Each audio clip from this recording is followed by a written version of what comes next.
Tom Cruise leads star-studded Olympics handover as closing ceremony brings curtain down on Paris 2024.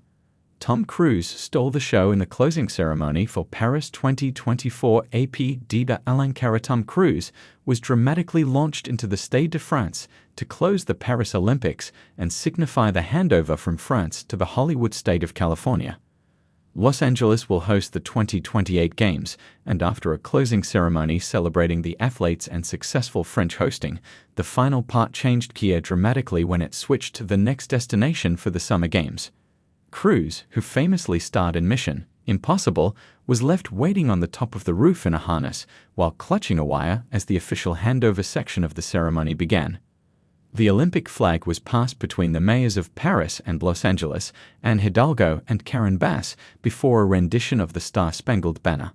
The lights then turned red on the part of the stadium from which Cruise was waiting, and, defying his 62 years, he abseiled down at speed with a landing that would have impressed even the watching Simone Biles.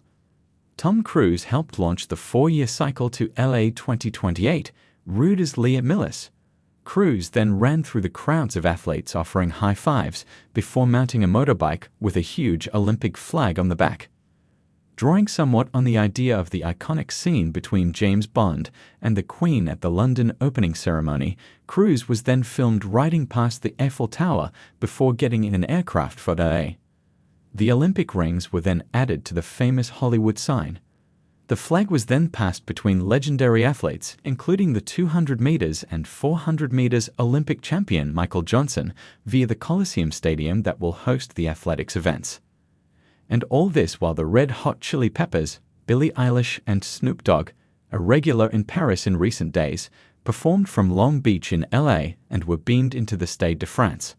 LA organizers are planning a no-car games that makes the most of existing venues such as Coliseum, which was used in both 1932 and 1984 and will become the first stadium to host 3 Olympics. How the Tom Cruise cameo unfolded. 1. The wait.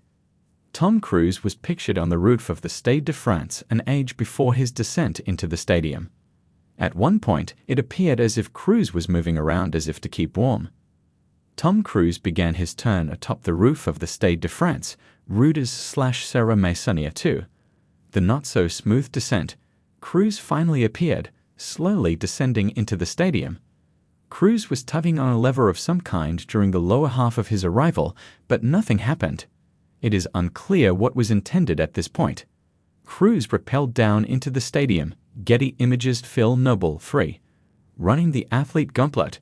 Cruise had to fight his way through a crowd of athletes to make it to the stage, but that was easier said than done, with selfies, high fives, and even an unsolicited kiss all part of the journey. Athletes appeared starstruck by the Hollywood superstar, PA/David Davies 4. Mission Possible. Eventually, Cruise appeared on stage, jogging across it and collecting the Olympic flag and swiftly exiting with minimal interference. How disappointing that no bad guys emerged. Cruise, of course, ran Reuters/Anashri Fatnavis 5. Motorbike out of nowhere. Having struggled to fight his way through the crowd on the way in, Cruise was armed with a motorbike to drive through it on the way out. Through he went, and the athletes were more respectful of the Hollywood star on 2 wheels than when he was on foot. Cruise exited the Stade de France on a motorbike. Getty Images. Steph Chambers 6. Here comes the montage. Cruise's stadium exit swiftly transitioned into a pre-recorded video of Cruise zooming around the streets of Paris all the way to an airplane that takes him across the Atlantic. Cruise sped through the Paris in a pre-recorded video. BBC Sport 7. Touchdown in AA. A safe and swift journey ended with Cruise handing the flag over to a number of current and former U.S. athletes, including the BBC's very own Michael Johnson, as it went through the Hollywood Hills via the LA Coliseum before ending up on Venice Beach. The Hollywood sign cleverly transitioned into the Olympic symbol, with 3 circles appearing above the 2 O's.